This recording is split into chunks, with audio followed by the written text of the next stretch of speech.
നമ്മളിതാ അവിടെ തന്നെ മാനാഞ്ചിറയുടെ എൻട്രൻസ് ആണ് കാണുന്നത്, മെയിൻ എൻട്രൻസ്. അപ്പോൾ ഇവിടുന്നാണ് നമ്മുടെ കോട്ട ശരിക്ക് പുരാണങ്ങളിൽ പറഞ്ഞത് ഇവിടുന്ന് സ്റ്റാർട്ട് ചെയ്യണമെന്നാണ്, മാനാഞ്ചിറൻ്റെ അവിടുന്ന് സ്റ്റാർട്ട് ചെയ്യണമെന്നാണ്. അപ്പോൾ ഇവിടുന്നാണ് സ്റ്റാർട്ട് ചെയ്യുക.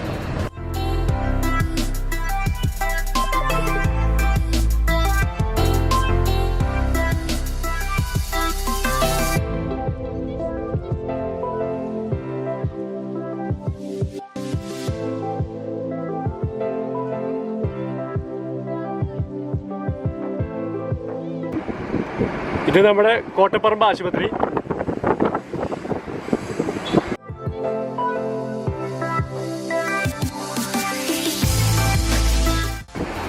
ഈ ഭാഗമൊക്കെ കോട്ടന്റെ ഭാഗമായിരുന്നു എന്നാണ് പറയുന്നത്. ശരിക്കും കോട്ട ഇതാ പാളയം, ഇതുവരെയാണ് ശരിക്കും, ഇതാണ് പാളയം. അപ്പോൾ ഇതുവരെയാണ് നമ്മുടെ കോട്ട ഉണ്ടായിരുന്നെന്നാണ് ചരിത്രത്തിൽ പറയുന്നത്. ഇതാ അതുവരെ സാമൂതിരിയുടെ കോവിലകത്തിന്റെ പടിഞ്ഞാറ് ഗോപുര നട, അത് മുതൽ പടിഞ്ഞാറ് രാജവീതി കടൽക്കര വരെ നീണ്ടു കിടക്കുന്ന സംഭവത്തിനാണ് പടിഞ്ഞാറ് രാജവീതി എന്ന് പറയുന്നത്. അപ്പൊ എന്തായാലും നമ്മൾ ആ പടിഞ്ഞാറ് രാജവീതിയിലേക്കുള്ള തുടക്കമാണ് ഈ ഭാഗം. PVSന്റെ അവിടെ നിന്നാണ് നമ്മൾ അങ്ങോട്ട് സ്റ്റാർട്ട് ചെയ്യുന്നത്. അത് മുതൽ ആറ്റം വരെ കുറ്റിച്ചിറ ഈ ഭാഗങ്ങളൊക്കെ അതിൽ കവർ ചെയ്യും. അതിൽ കുറെ പള്ളികൾ, 3 പള്ളികൾ തന്നെ മെയിൻ പറയുന്നുണ്ട്. അതുപോലെ സിൽക്ക് സ്ട്രീറ്റ്, ഇങ്ങനെ കുറെ സംഭവങ്ങൾ പറയുന്നുണ്ട്. എല്ലാം ഞാൻ നിങ്ങൾക്ക് കാണിച്ചു തരാം. അപ്പൊ നമ്മൾ എന്തായാലും രാജവീതി തുടങ്ങാൻ പോവുകയാണ്. തുടങ്ങുന്നതിന്റെ ഫ്രണ്ടിലാണ് നിൽക്കുന്നത്. അപ്പൊ ഇവിടുന്ന് മുതലായിട്ട് സ്റ്റാർട്ട് ചെയ്യും രാജവീതി, പടിഞ്ഞാറ രാജവീതി.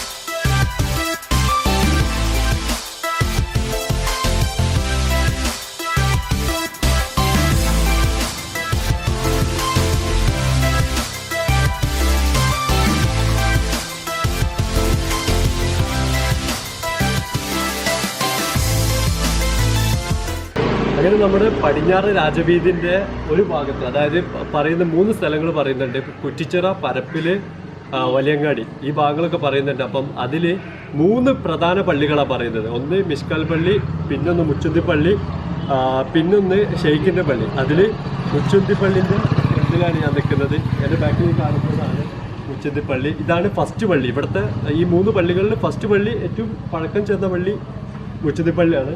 അപ്പോൾ ഇതിനൊക്കെ ഒരുപാട് ചരിത്രങ്ങൾ പറയാണ്ട് ഇനി എന്തായാലും തൊട്ടടുത്തുള്ള പള്ളിയിലേക്ക് പോകാം. അതായത് മിഷ്കൽ പള്ളി അപ്പുറത്താണ് ഉള്ളത്. അതേപോലെ തന്നെ ഷെയ്ഖിൻ്റെ പള്ളി ഈ ഭാഗത്തും. ശരിക്കും പണ്ടത്തെ രാജവീതിയൊക്കെ മാറിയിട്ട് ഇപ്പം പല പല ഭാഗങ്ങളും പല മാതിരിയും ആയിട്ടുണ്ട്.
ഞാനിപ്പോൾ നിൽക്കുന്നത് ഇതാണ് നമ്മുടെ മിഷ്കാൽ പള്ളി. അതായത് 3 പള്ളികളിൽ ഒരു പള്ളി ഇതാണ് മിഷ്കാൽ പള്ളി.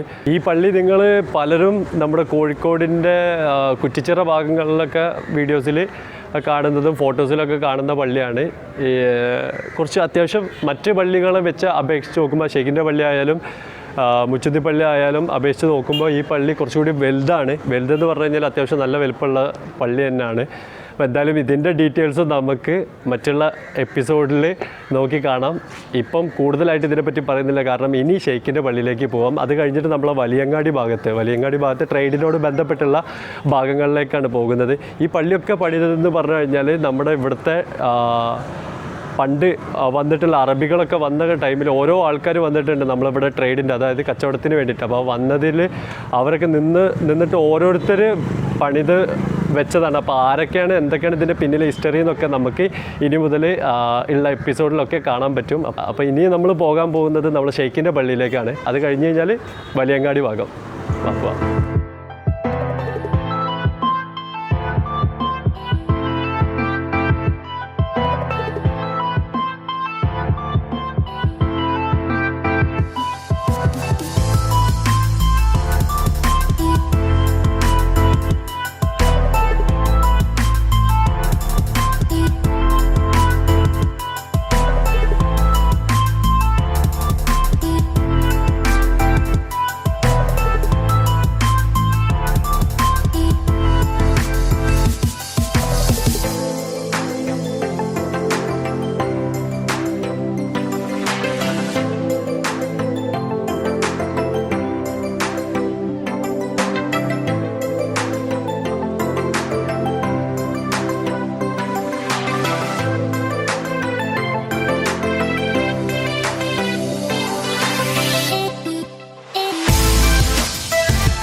അപ്പം നമ്മുടെ ഈ ചരിത്രത്തിൽ തന്നെ പറയുന്ന സ്ഥലമാണ് ഗുജറാത്തികളുടെ മീഠ ബസാറും അതേപോലെ തന്നെ ഹലുവ ബസാറും കാര്യങ്ങളൊക്കെ. അതുപോലെ തന്നെ ഇപ്പം ഞാൻ നിൽക്കുന്നത് ഗുജറാത്തി സ്ട്രീറ്റിലാണ്. അതേപോലെ തന്നെ ചെട്ടികളുടെ പട്ടുതെരുവും പറയുന്നുണ്ട്, അതായത് സിൽക്ക് സ്ട്രീറ്റ്. അപ്പോൾ സിൽക്ക് സ്ട്രീറ്റിലേക്ക് നമുക്ക് പോകേണ്ടതുണ്ട്. ഇപ്പോൾ ടൈം കഴിഞ്ഞപ്പം ഇതാണ് നമ്മുടെ ഗുജറാത്തി സ്ട്രീറ്റ്. അപ്പോൾ അതൊന്ന് ജസ്റ്റ് കാണിച്ചു തന്നാണ്. ഇതിനും പറയാനുണ്ട്, ട്രേഡിൻ്റെ പല ബന്ധങ്ങളും പറയാനുണ്ട്. അപ്പോൾ ഇനി സിൽക്ക് സ്ട്രീറ്റിലേക്കാണ് അടുത്തത് പോകുന്നത്. അപ്പോൾ ഈ കാഴ്ച കണ്ടില്ലേ, ഓരോ ബിൽഡിങ്ങും കണ്ടില്ലേ, നല്ല നല്ല ഭംഗിയാട്ടോ. ശരിക്കും ഒരു ബീച്ചിലേക്കൊക്കെ വരുന്ന ടൈമിൽ തന്നെ നമ്മൾ ഈ ഗുജറാത്തി സ്ട്രീറ്റ് ഭാഗത്തേക്കൊക്കെ ഒന്ന് വന്ന് നോക്കിയാൽ നല്ല രസമായിരിക്കും. ഒന്ന് ജസ്റ്റ് ഒന്ന് കറങ്ങിയിട്ട് ഇതിലേക്ക് ഇറങ്ങിയിട്ടൊന്ന് പോകുന്നത് നല്ലതായിരിക്കും.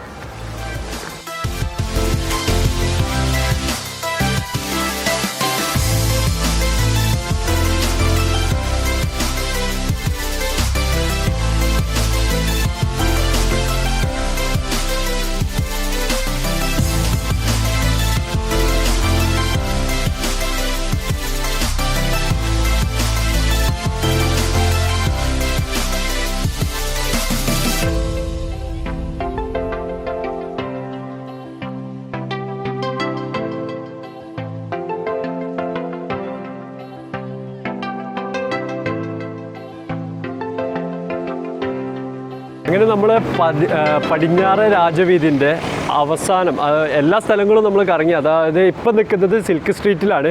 ഈ സിൽക്ക് സ്ട്രീറ്റ് എവിടെയാണെന്ന് പറഞ്ഞു കഴിഞ്ഞാൽ നമ്മളെ ബോംബെ ഹോട്ടൽ, അതായത് ബീച്ചിൻ്റെ ഒക്കെ തൊട്ടടുത്താണ്. ഇവിടുന്ന് കുറച്ചുള്ളൂ ബീച്ചിലേക്കൊക്കെ അതായത് നമ്മൾ വലിയങ്ങാടി സമുദ്രത്തിൻ്റെ അടുത്ത് വരെ എന്നാണ് പടിഞ്ഞാറ് രാജവീതി പറഞ്ഞിട്ടുള്ളത്. അപ്പം ബീച്ചിൻ്റെ അടുത്തെത്തി. അപ്പോൾ എന്തായാലും നമ്മുടെ രാജവീതികൾ കംപ്ലീറ്റ് ആയി. ഇനിയിപ്പോൾ ഇതിൻ്റെയൊക്കെ ചരിത്രങ്ങളാണ് വരാൻ പോകുന്നത്. എന്തായാലും നിങ്ങൾക്ക് എല്ലാവർക്കും ഈ വീഡിയോ ഇഷ്ടപ്പെട്ടെന്ന് വിശ്വസിക്കുന്നു. ഇഷ്ടപ്പെട്ടാൽ തീർച്ചയായും ലൈക്ക് ചെയ്യുക, കമൻറ്റ് ചെയ്യണം. നിങ്ങളുടെ അഭിപ്രായങ്ങൾ എന്തായാലും കമൻറ്റ് ചെയ്ത് നമ്മൾ അറിയിക്കണം. അതുപോലെ തന്നെ ഇതുവരെ നിങ്ങൾ നമ്മുടെ ചാനൽ സബ്സ്ക്രൈബ് ചെയ്തിട്ടില്ല എന്നുണ്ടെങ്കിൽ ഇപ്പോൾ തന്നെ സബ്സ്ക്രൈബ് ചെയ്യുക. തൊട്ടടുത്തുള്ള ബെല്ലൈക്കനും കൂടി ക്ലിക്ക് ചെയ്താൽ മാത്രമേ ഞാൻ എപ്പോൾ വീഡിയോ അപ്ലോഡ് ചെയ്താലും നിങ്ങൾക്ക് നോട്ടിഫിക്കേഷനായി കിട്ടുള്ളൂ. അപ്പോൾ അതുപോലെ തന്നെ നമ്മളെ കഴിഞ്ഞ എപ്പിസോഡ് കാണാത്തവരുണ്ടെന്നുണ്ടെങ്കിൽ ഫസ്റ്റ്, അതായത് കോഴിക്കോട് എപ്പിസോഡ് ഹിസ്റ്ററി ഓഫ് കോഴിക്കോടിൻ്റെ കാലിക്കറ്റിൻ്റെ ഫസ്റ്റ് നിങ്ങൾ കാണാം. കഴിഞ്ഞ വീഡിയോ ആണ്, പ്രീവിയസ് വീഡിയോ. അപ്പോൾ എന്തായാലും നിങ്ങളെല്ലാവർക്കും, അതായത് ഫ്രണ്ട്സിനും ഫാമിലിക്കും എല്ലാവർക്കും ഷെയർ ചെയ്ത് മാക്സിമം ഷെയർ ചെയ്ത് എത്തിക്കുക, നമ്മളെ സപ്പോർട്ട് ചെയ്യുക. അപ്പോൾ എന്തായാലും അടുത്ത എപ്പിസോഡിൽ കാണുന്നവരിക്കും this is me Roshan signing of.